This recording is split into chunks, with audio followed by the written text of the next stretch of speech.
Merci Stéphane et bonjour à tous. Je suis très content d'être là parmi vous en ce troisième jour de FIC. Je vous remercie d'être venus plutôt en nombre, je trouve, parce que encore une fois, on est le troisième jour, bientôt l'heure du déjeuner.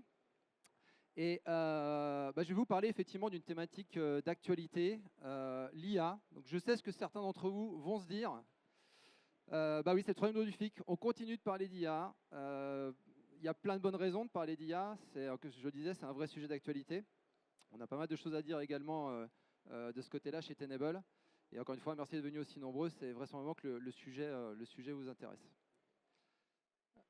Avant de vous montrer ce qu'on fait sur la sécurisation de l'IA chez Tenable, laissez-moi juste vous répéter vraisemblablement deux choses que vous avez encore une fois dû entendre à longueur de journée. Mais c'est important de bien comprendre en fait ce qui est en jeu ici. L'IA est vraiment arrivée en trombe dans nos vies, dans nos organisations, dans nos entreprises. Et aujourd'hui, on peut dire qu'effectivement qu'on la voit partout. D'où ce côté d'ubiquité. On l'utilise dans nos vies personnelles, dans nos vies professionnelles. On la retrouve déployée à droite, à gauche. Et aujourd'hui, elle fait vraiment partie intégrante du paysage, on va dire, IT d'une organisation donnée. Il y a un aspect également de vélocité. Vélocité parce que vous l'avez vu, les choses vont vite. On a des choses dans l'actualité régulièrement sur des news de nouveaux modèles, nouvelles capabilités, nouveaux proof of concept par rapport à des choses notamment dans le domaine de la cyber. Et là, encore une fois, ça complique, on va dire, l'approche des équipes sécurité parce que les organisations jusqu'à présent n'étaient pas taillées, on va dire, pour aller aussi vite. Ça va vite dans les organisations, ça va vite également chez les attaquants. Parce que les attaquants vont aussi mettre à profit les nouvelles capacités de l'IA pour aller plus vite sur des exploitations, pour aller plus vite sur de la compromission de données, pour aller plus vite pour attaquer vos organisations, tout simplement. Et cet aspect d'ubiquité dont je parlais avant, il est vrai pour nous, il est vrai également, encore une fois, pour les acteurs malicieux. Et puis la dernière dimension, c'est l'autonomie. Tout le monde commence à parler d'IA agentique. Un agent, c'est quoi? C'est ni plus ni moins qu'un programme qui met à profit, encore une fois, les capacités d'IA, de GenAI, enfin plus communément ce qu'on appelle les LLM, de façon à non seulement apporter des informations, mais surtout prendre des actions, encore une fois, de façon autonome. Donc vous l'aurez compris, la couverture d'attaque relative à l'IA, elle est de plus en plus large, de plus en plus complexe. Et chez Tenable, notre approche autour de la cybersécurité a toujours été autour de la proactivité, plutôt que sur de la réactivité. Vous avez ici notre co-CEO, Stevens, qui parlait la semaine dernière à la conférence RSA à San Francisco, qui a fait d'ailleurs une petite session autour de l'IA justement de 20-25 minutes, qui est très bien, je vous invite à la regarder, elle est sur YouTube. Et je trouvais que cette phrase qu'on voit ici résume vraiment très bien notre approche. Les choses vont tellement vite sur l'IA que plutôt que de chercher à jouer les pompiers, à faire du firefighting, c'est-à-dire à être réactif par rapport à des problématiques, incidents de sécurité, qui encore une fois vont aller de plus en plus vite, vont être de plus en plus nombreuses, l'idée, ça va plutôt être de faire de la prévention, du fireproofing, c'est-à-dire s'assurer globalement que notre organisation ne prenne pas feu, pour faire simple.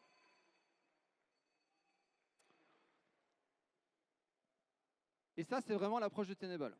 C'est-à-dire là, aujourd'hui, vous voyez que dans l'écosystème cybersécurité, on a vraiment une frontière autour du breach, autour de la brèche, avec aujourd'hui une majorité des dépenses de l'écosystème sur la partie réactive, donc tout ce qui va avoir attrait au breach management, la gestion d'incidents, incident and response, le travail du SOC, pour faire simple.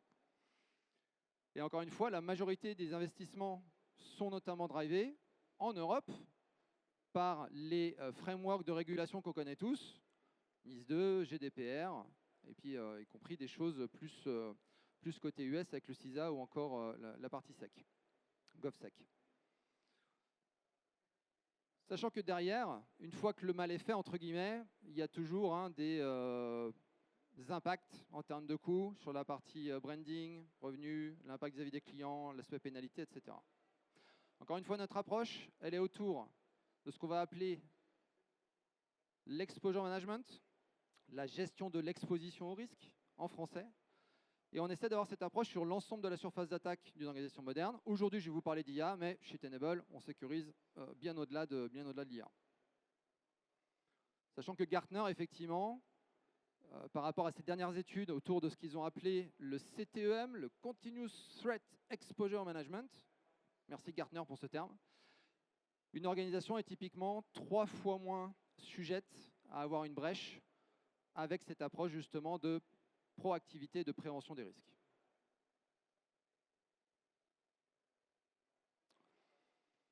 Alors avant de passer à la démo, sur un format un petit peu, un petit peu sympa, je vais revenir sur la thématique du webinar.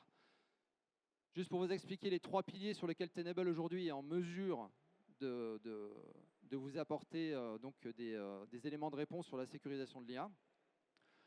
Il y a un premier pilier qui va être effectivement comprendre quelles sont les applications, les bibliothèques, les librairies, les packages software liés à l'IA qui sont présents dans mon organisation.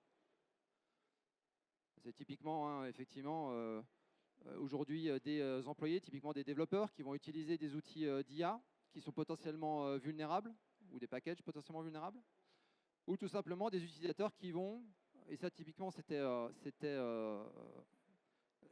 un peu l'époque du Far West dont j'aime bien parler au tout début de l'IA, où globalement c'est arrivé d'un coup et tout le monde se mettait à installer des applications, des extensions dans le browser pour aller chercher des services type GPT et autres Gemini. Donc un premier pilier autour de la visibilité, un second pilier autour typiquement de la phase où vous allez commencer à construire vos propres workloads d'IA, et pour ça généralement on va plutôt s'appuyer sur des services cloud native, j'y reviendrai.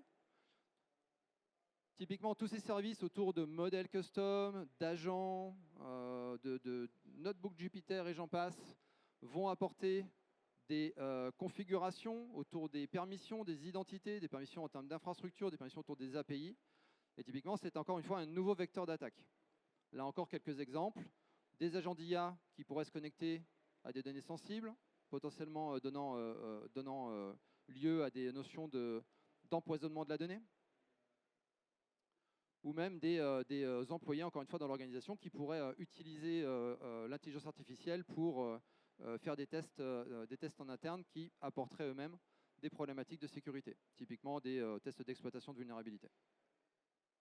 Et dernier pilier va être autour, alors au-delà de la problématique de gestion des données ou d'exposition des données, il y a une notion plus large, j'ai envie de dire, de vraiment compréhension des usages autour de l'IA, et notamment de la GenAI, qui est très utilisée aujourd'hui au sein d'une majorité d'organisations. Et là, typiquement, on va chercher à regarder un petit peu ce que font les utilisateurs, comprendre effectivement s'il y a des risques liés à des manipulations de données, peut-être des usages qui seraient un peu déviants. Je vous donnerai quelques exemples autour de ça. L'exemple qui est donné là, par exemple, ça peut être typiquement des RH qui cherchent à avoir des informations type personnel, ou plutôt qui utiliseraient des données type personnel pour aller avoir des informations autour de leurs collaborateurs, ou l'exemple donné ici, c'est les salaires.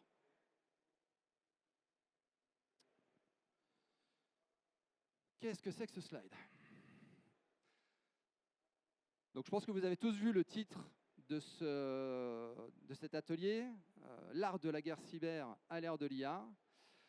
Je me suis dit, comme l'IA c'est globalement nouveau pour tous, on peut faire un petit retour aux sources avec le personnage que vous voyez ici sur la statue. J'imagine que certains d'entre vous ont reconnu. Oui, non? Ouais. Sun Tzu? Voilà. Sun Tzu, général chinois, 6e siècle avant Jésus-Christ, et notamment connu pour avoir écrit donc, ce pamphlet, L'art de la guerre, qui est régulièrement utilisé encore aujourd'hui pour notamment, alors on dit en stratégie d'entreprise, il y a beaucoup de principes, de préceptes, et j'ai trouvé ça assez marrant quelque part de voir que beaucoup de ces préceptes pouvaient s'appliquer non seulement au sujet de l'IA, mais aussi de façon globale à la cybersécurité. Je ne suis sûrement pas le premier à faire l'analogie, mais en tout cas, voilà, je vais me baser un petit peu sur certains principes de Sun Tzu pour illustrer finalement l'approche que Tenable a aujourd'hui sur la sécurisation de l'IA. Donc, première citation de Sun Tzu, Elle est assez connue, celle-là, ça va peut-être parler à certains d'entre vous. Si tu connais l'ennemi et que tu te connais toi-même, tu n'as pas à craindre l'issue de 100 batailles. Le sujet ici, c'est la connaissance, la compréhension de son environnement. Et quelque part, ça résume bien l'aspect, enfin on l'entend souvent, cette maxime, il est compliqué de sécuriser ce qu'on ne voit pas. Je parlais un peu de Shadow AI, il faut bien parler des sujets dont tout le monde parle. Mais typiquement, ça fait appel au premier pilier dont je parlais un peu plus tôt, que je vais nommer effectivement découvrir ou appréhender l'intelligence artificielle dans son environnement. Typiquement, je vais passer à la partie démo pour vous montrer comment aujourd'hui, via les solutions Tenable, on peut avoir une visibilité accrue sur les différentes applications, les packages utilisés par vos développeurs potentiellement pour faire de l'IA, du machine learning. Aller plus loin que cette notion d'inventaire, mais aller même jusqu'à comprendre potentiellement les risques apportés par ces logiciels, comprendre typiquement s'ils ont des vulnérabilités, s'ils pourraient être exploités par des acteurs malicieux. Et typiquement, la façon dont on va procéder, je vais arrêter les slides pour rapidement passer à la partie démo, mais aujourd'hui, on vient en fait mettre à profit le cœur de métier historique de Tenable, que vous connaissez peut-être, qui est le scan de vulnérabilité, ou ce qu'on va appeler le Vulnerability Management.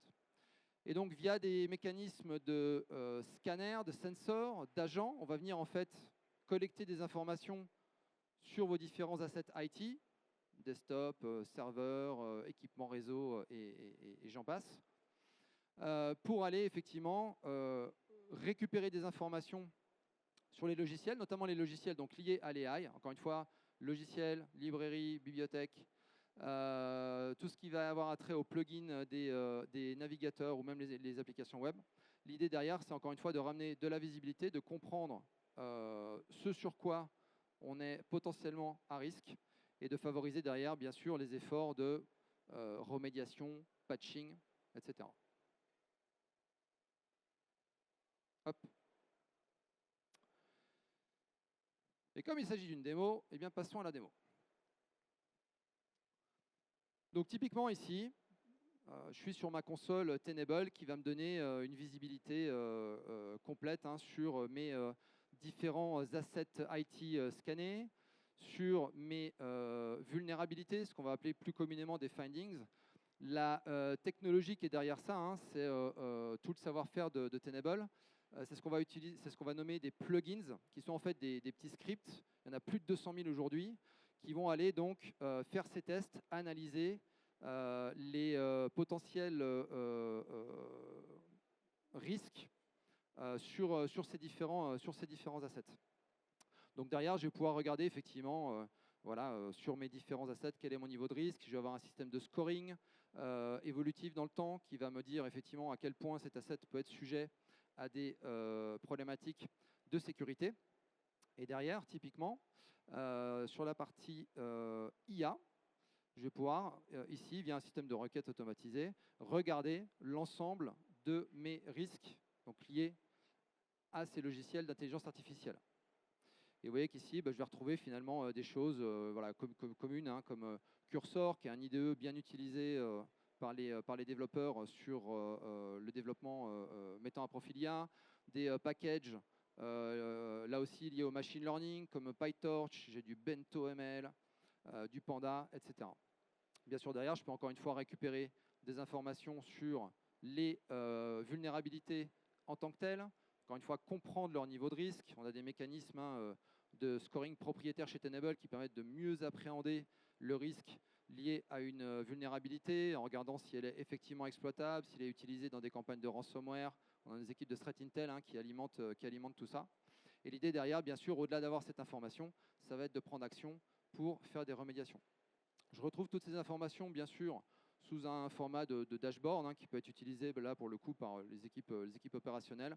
Juste pour illustrer un petit peu ce que j'ai dans cet environnement, alors qu'il y a un environnement de démo, finalement, je n'ai pas énormément de choses qui tournent autour de l'AI.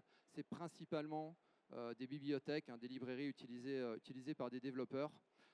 Encore une fois, si vous aviez des extensions de browser qui mettraient à profit l'IA, vous les retrouvez également à ce niveau-là. On voit qu'on a la capacité de détecter typiquement des serveurs MCP. Si je regarde encore un petit peu plus bas, Ici, dans mon inventaire software, voilà, je retrouve par exemple du Ollama. J'aime bien donner cette anecdote parce que moi, j'étais un utilisateur d'Ollama. C'est un petit logiciel qui permet de faire tourner en fait des modèles, des LLM en local sur son poste. Et voilà, en tant qu'utilisateur de ce software qui n'était pas approuvé chez Tenable, je me suis fait rattraper par la patrouille. Et puis on m'a demandé gentiment d'utiliser les outils qui étaient effectivement autorisés chez Tenable. Et typiquement, c'est ce type d'approche qui a été mis ici à profit. Encore une fois, sur la partie détection, donc on utilise ce qu'on appelle les plugins. Et vous voyez qu'on a une famille qui est dédiée à l'intelligence artificielle. Je vais zoomer un petit peu. Hop, voilà. Sur lequel vous allez retrouver donc effectivement les différentes détections qu'on est en mesure de faire, leur niveau de criticité. Vous voyez qu'il y a beaucoup de choses qui sont sur des niveaux informationnels, c'est-à-dire qu'il n'y a pas forcément de risque, mais au moins on a la visibilité sur tel ou tel workload. Et bien sûr, on ajoute régulièrement des nouveaux plugins, notamment sur la partie intelligence artificielle.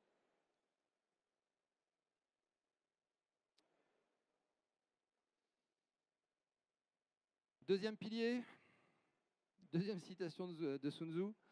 Bon, celle-là, elle tombe un peu à plat, je vous avouerai. J'ai eu du mal à trouver une bonne analogie, mais vous me direz ce que vous en pensez. Considérez qu'avec de nombreux calculs, on peut remporter la victoire et redouter leur insuffisance. Ici, on se positionne typiquement dans le cas de figure où, et quelque part, c'est peut-être un des cas d'usage les plus avancés, entre guillemets, mais si au sein de votre organisation, au-delà d'utiliser simplement des software d'AI sur étagère ou des assistants AI tels que ChatGPT, Gemini, etc., si vous allez au-delà et que vous voulez commencer vraiment à utiliser ces modèles de façon un peu plus customisée, peut-être fine-tuner vos propres modèles, construire vos propres modèles sur la base de données dont votre organisation serait propriétaire. Typiquement, vous allez vous baser sur des services cloud chez les principaux service providers, tels que voilà, les Amazon, Azure, Google, etc. Donc vous allez déployer ces services AI dans le cloud. Vous allez probablement également mettre vos données d'entraînement potentiellement dans le cloud pour entraîner vos modèles. Vous allez peut-être aussi également utiliser toute une série de software liés à ces services pour encore une fois permettre à vos développeurs de créer, développer des applications dans ce domaine.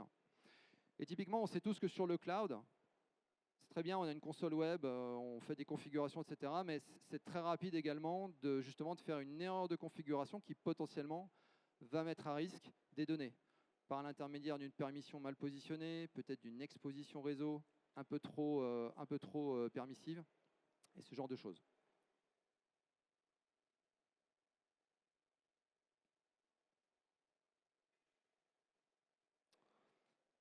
Et pour illustrer ce point, donc ici je suis sur là aussi une solution Tenable qui permet justement d'aller sécuriser des services ou des applications qui tourneraient dans le cloud, ce qu'on appelle plus communément une synapse. Et au sein de cette solution, on apporte un soin tout particulier sur la partie justement intelligence artificielle. Je ne sais pas si vous voyez, c'est peut-être un peu petit, je vais essayer de zoomer.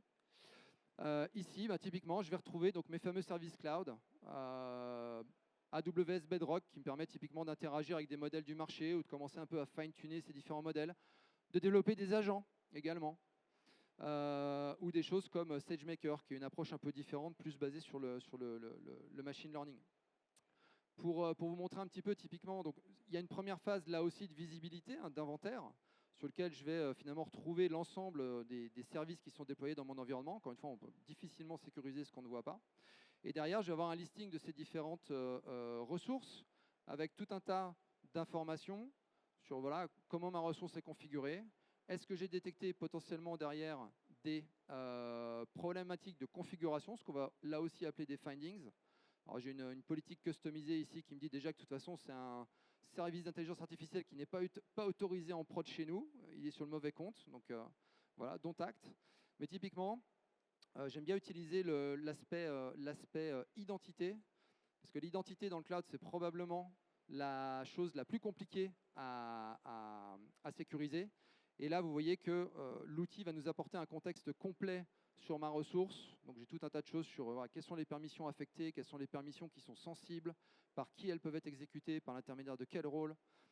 Ici, j'ai une explication de pourquoi finalement cette alerte, elle n'est pas si critique que ça. On lui a attribué un niveau de sévérité low, donc faible. En fait, on voit qu'effectivement, ce rôle, de toute façon, il peut être utilisé uniquement au sein des services AWS. C'est-à-dire que pour compromettre ce rôle, il faudrait déjà avoir compromis un autre service AWS. Son accès, il est interne. Encore une fois, même chose.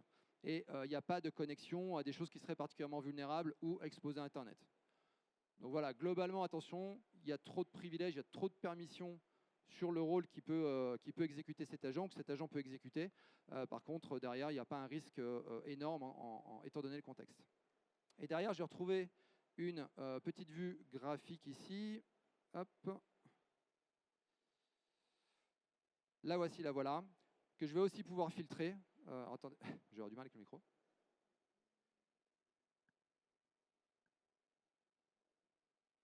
Je vois notamment ici, effectivement, que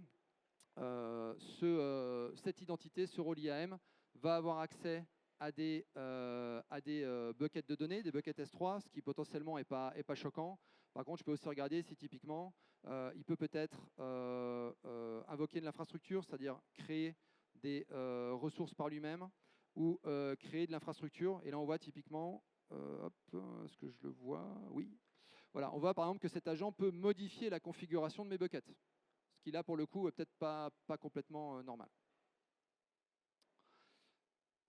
Même chose sur la partie modèle, où typiquement si vous commencez à fine-tuner des modèles sur la base de données présentes dans le cloud, vous allez retrouver ces informations à ce niveau-là.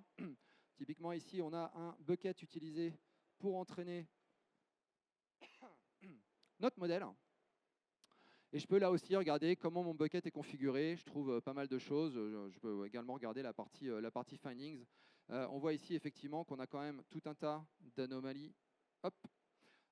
On a notamment des données à caractère financier, des numéros de carte de crédit. Est-ce que c'est normal de trouver ce genre d'informations sur des données d'entraînement d'un LLM? Peut-être, peut-être pas. On voit également j'ai des problématiques de chiffrement, des problématiques d'accès public. Donc, voilà, encore une fois, l'idée, c'est de ramener la visite complète et pour revenir un petit peu à la citation de Sun Tzu, de bien comprendre si on a correctement préparé, donc correctement configuré ces différents services pour, encore une fois, réduire au maximum sa surface d'attaque potentielle. Dernier point là-dessus, donc vous avez ici tout le listing des types d'alertes qu'on a trouvés dans notre environnement.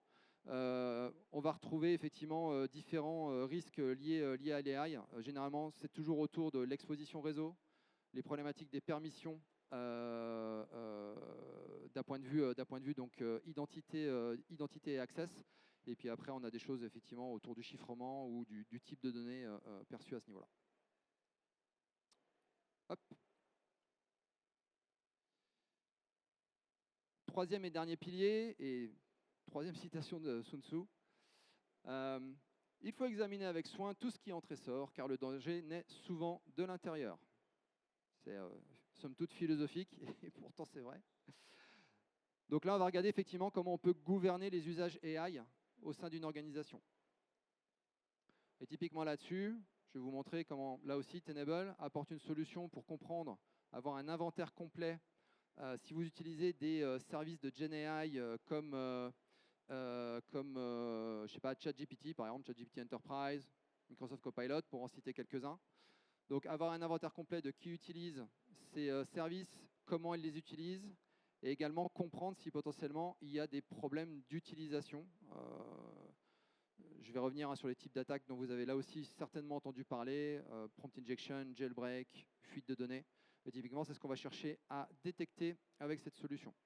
Donc, pilier visibilité, comprendre où sont les attaques qui les génèrent, soit de façon volontaire, soit la plupart du temps, en tout cas en organisation, de façon involontaire, ou comment, encore une fois, on identifie des données potentiellement sensibles qui transiteraient sur ces usages GenAI.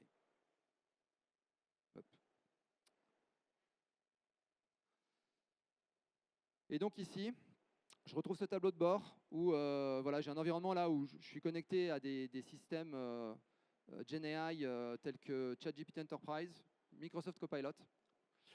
Vous voyez qu'ici, j'ai un petit résumé sur ce dashboard des différentes alertes. J'ai de l'exposition à des données, j'ai des attaques ou des problématiques d'usage de l'IA qui sont ici résumées sur un certain nombre de ce qu'on appelle des findings, c'est vraiment les choses sur lesquelles on doit acter en tant qu'équipe.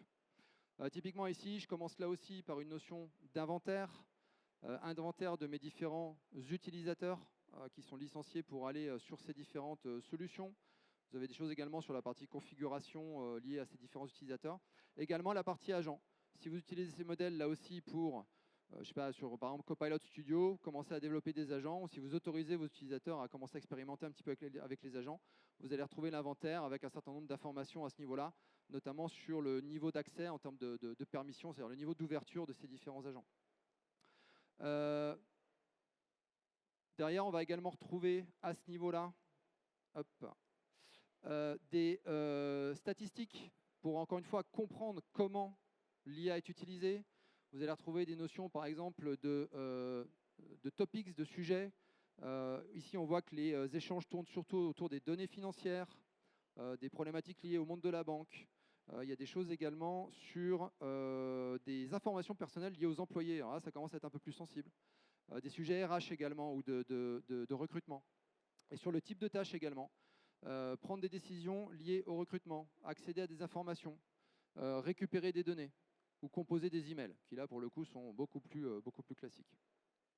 Derrière, je vais avoir le listing de l'ensemble de mes sessions utilisateurs. L'idée encore une fois ici, c'est pas de faire du pistage, mais c'est vraiment de monitorer en termes d'usage et de détecter là où sont les déviances. Donc ici, je vais retrouver plein de choses. Vous voyez qu'on supporte tout type de langage. J'ai des collègues allemands ici qui ont joué avec la solution. Donc moi, je ne parle pas allemand, mais en tout cas, voilà. Si demain, vous utilisez ces systèmes en français, ce qui est vraisemblablement le cas, ça va marcher également.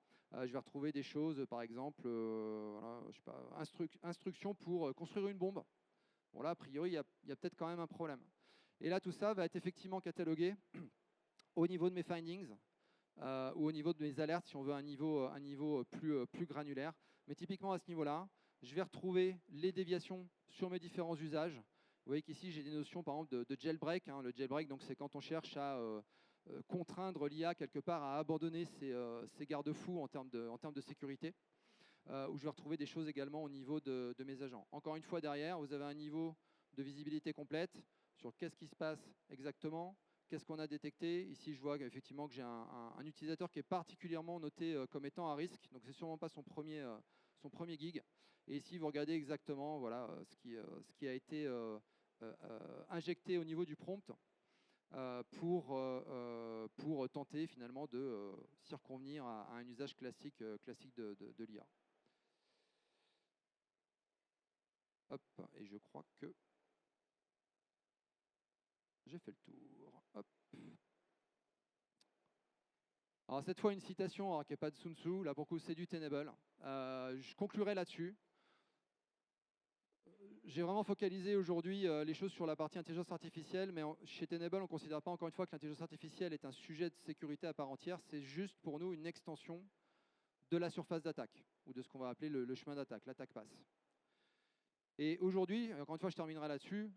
Chez Tenable, on sécurise de façon proactive, en tout cas on essaie de sécuriser de façon proactive l'ensemble de la surface d'attaque moderne d'une organisation. Ça inclut vos assets IT, ça inclut vos assets cloud, ça inclut vos applications web, vos assets OT si vous en avez, vos identités, qui est encore une fois un point clé selon nous pour vraiment comprendre quelque part où sont vos risques. On peut intégrer des données tierces parties si vous avez des EDR, une CMDB ou n'importe quel type d'application qu'on pourrait intégrer. L'idée, en fait, c'est de mettre l'ensemble des données de nos solutions, de vos propres données ou de vos données third party au sein d'une seule et même solution, un seul et même data lake sur lequel on va mettre à profit le savoir-faire de Tenable. C'est ce qu'on appelle donc Tenable One Exposure Management. Et ça, typiquement, Stéphane, je n'ai pas le temps de vous le présenter. Donc je vous invite à venir nous voir sur le stand un peu plus tard. Et je conclurai simplement sur une dernière citation de Sun Tzu qui, j'espère en tout cas, résume un petit peu encore une fois notre approche. Celui qui excelle à résoudre les difficultés les résout avant qu'elles ne surgissent. Celui qui excelle à vaincre ses ennemis triomphe avant que les menaces de ceux-ci ne se concrétisent. Et on pense encore une fois que c'est une bonne approche à adopter. dans la cybersécurité. Merci beaucoup. Arnaud Pion. Donc on vous retrouve sur le stand D38, c'est ça? D38. D38, c'est ça. Vous êtes les bienvenus si vous souhaitez discuter de ce dont on a parlé, même parler de Sun Tzu. Voilà. Mais aussi un peu quand même d'intelligence artificielle. Et un peu de cybersécurité aussi quand même. Voilà. OK. Merci beaucoup. On vous applaudit encore bien fort. Et surtout, ne partez pas.